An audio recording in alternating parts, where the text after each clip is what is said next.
E aí pessoal, tudo bom com vocês? Sejam muito bem-vindos a mais um episódio aqui do podcast Dr. Neura. Esse projeto faz parte do programa de biotecnologia da UCDB com o apoio do Conselho Nacional de Desenvolvimento Científico e Tecnológico. Eu sou o Matheus Fernandes e toda semana a gente tem um encontro marcado aqui para conhecer pesquisas que facilitam o nosso dia a dia.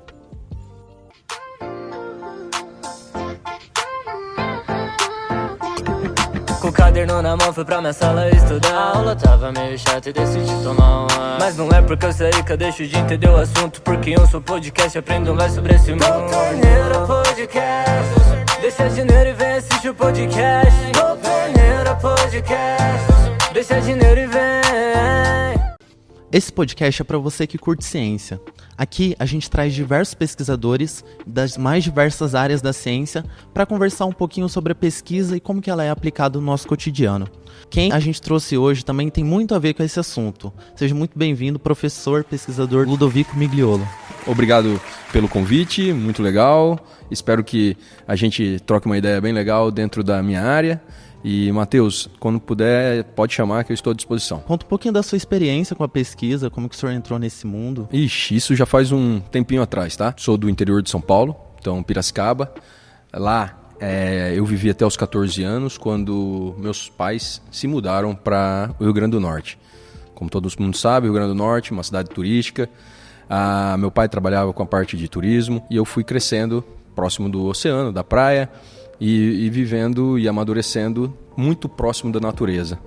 E assim, à medida que foi chegando mais próximo do vestibular, a escolha óbvia foi para biologia, porque gostaria de fazer biologia marinha, biologia na oceanografia. Então, toda a parte animal do oceano eu me identificava muito, inicialmente, tá? Bem inicialmente.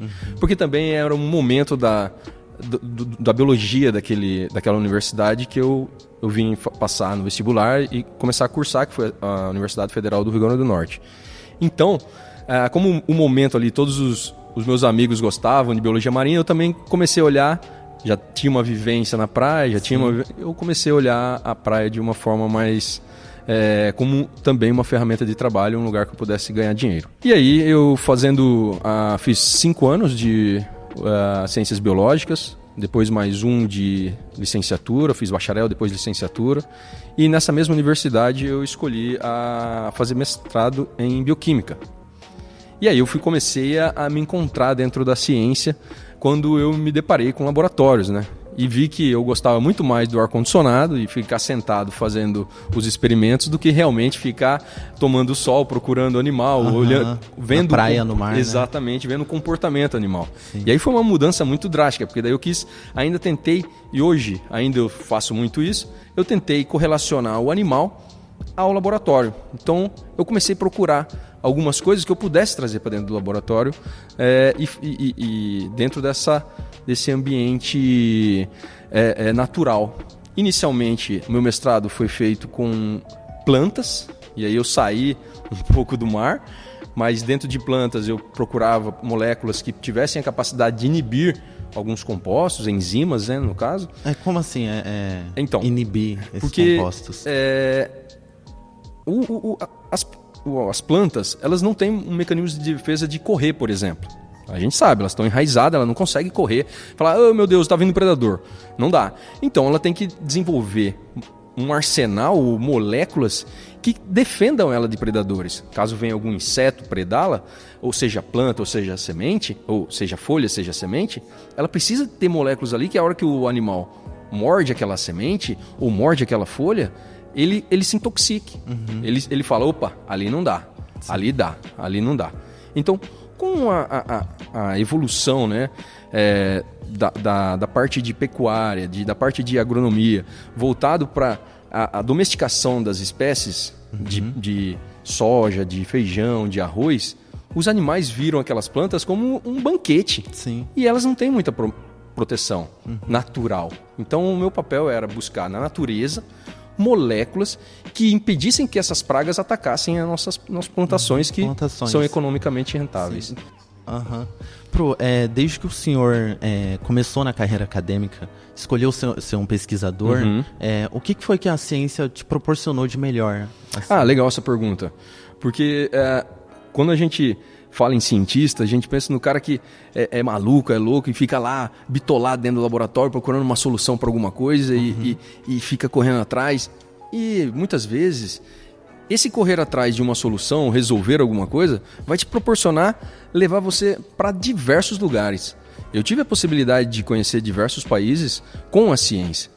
Então, no meu doutorado que eu fiz na Universidade Católica Dom Bosco em Brasília, eu fiz um doutorado que a gente chama doutorado sanduíche.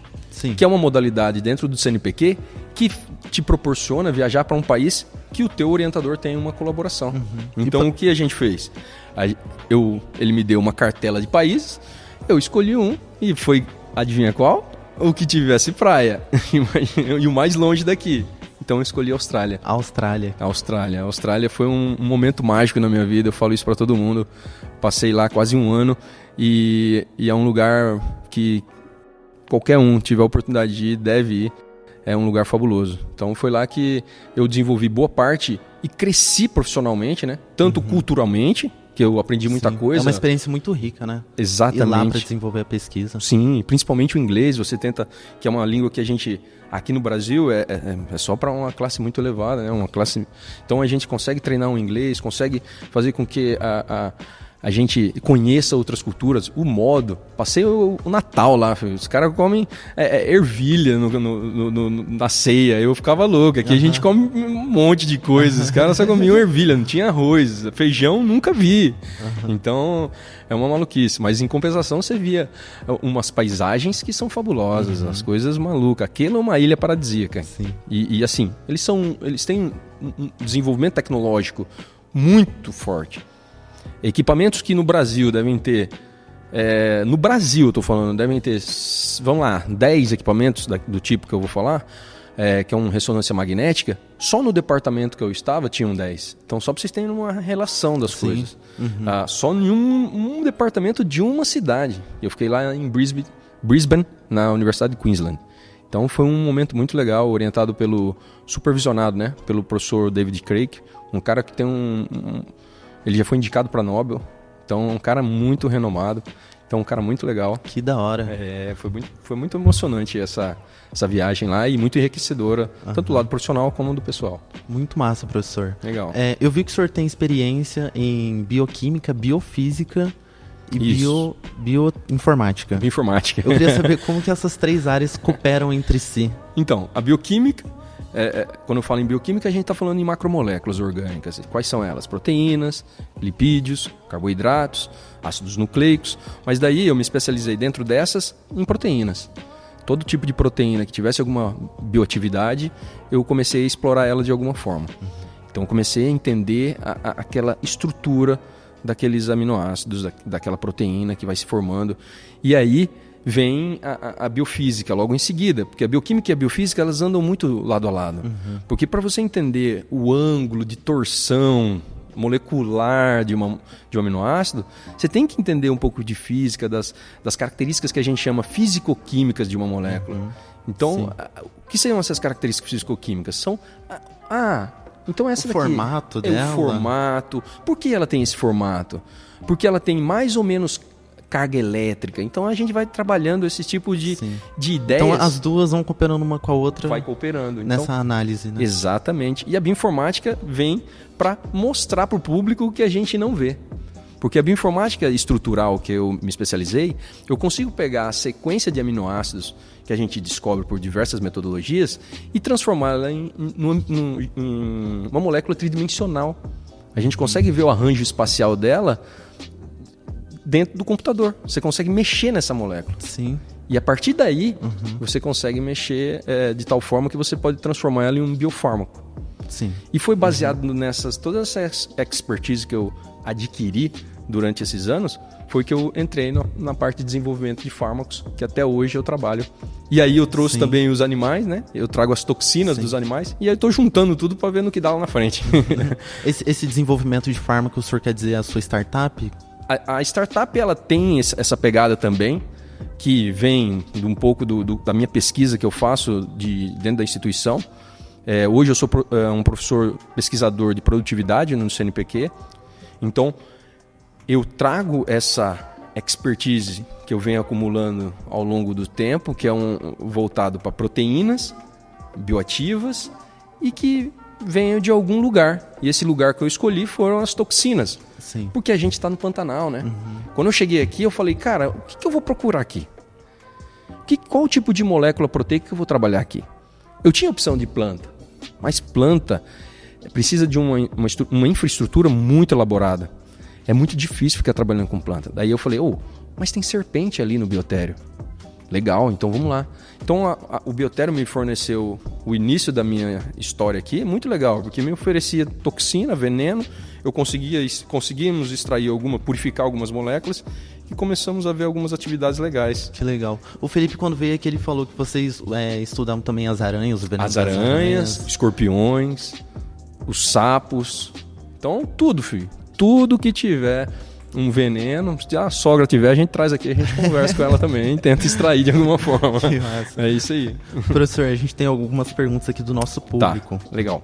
A primeira, a gente tem a pergunta da Amanda Braga. Ela está querendo saber, ela diz que é acadêmica de biologia aqui da UCDB.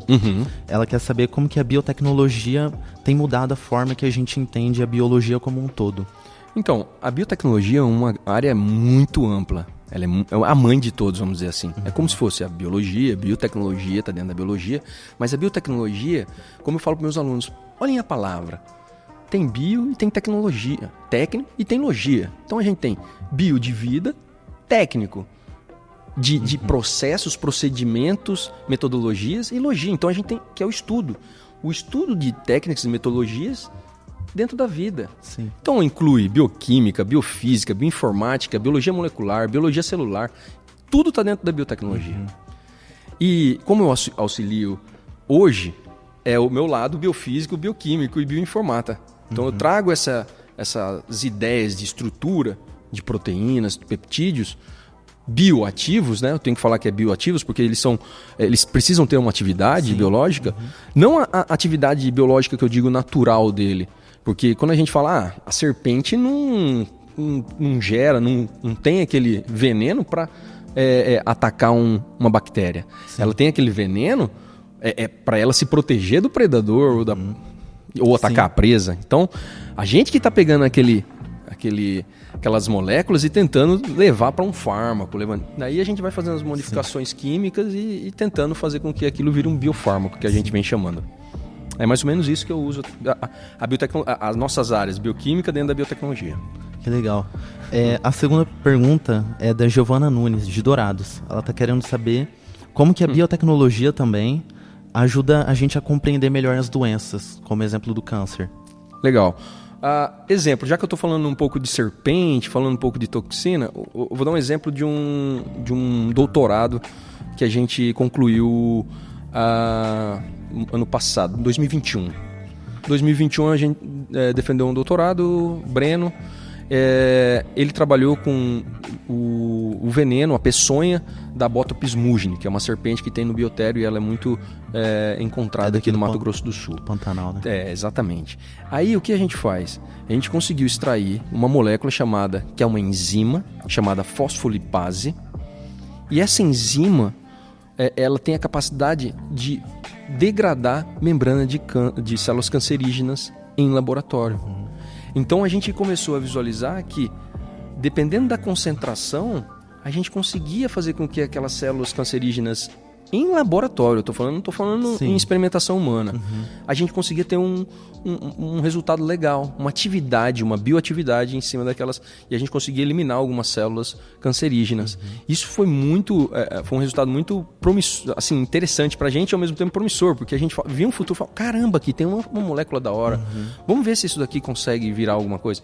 E hoje ele trabalha purificando várias moléculas dessas aí dentro da peçonha da serpente, buscando entender exatamente o câncer que vem da pergunta. Foi uma descoberta muito boa, muito legal. Muito legal. Já publicada em revista internacional, na Pharmaceuticals, e está sendo um trabalho que iniciamos. Agora já veio outras moléculas dentro do nosso laboratório, de outros animais também, que tiveram atividade contra células cancerígenas em linhagens, né, de células cancerígenas em laboratório, e foi muito bacana. Da hora, professor. O nosso episódio de hoje está acabando. Beleza. Já falou bastante. Eu quero muito te agradecer pela sua presença, sua contribuição foi muito boa. Obrigado, Matheus. Por esclarecer muita coisa. Legal, legal. Contem comigo sempre. Estou à disposição. Valeu. Eu vou querer que o senhor volte aqui para conversar um pouquinho da startup. Pode chamar. Logo a gente volta. Um abração, ó. Valeu. Gente, o nosso episódio de hoje está acabando. Se você tiver alguma dúvida ou sugestão de tema, de convidado, manda no nosso e-mail podcastdrneura@gmail.com. A gente também tem a conta no Instagram, então acessa a nossa página lá para acompanhar os próximos programas, os próximos convidados. Entre no nosso canal no YouTube, se inscreva lá no YouTube e no Spotify, podcast DR Neura. Muito obrigado, um abração, vida longa ciência. Valeu.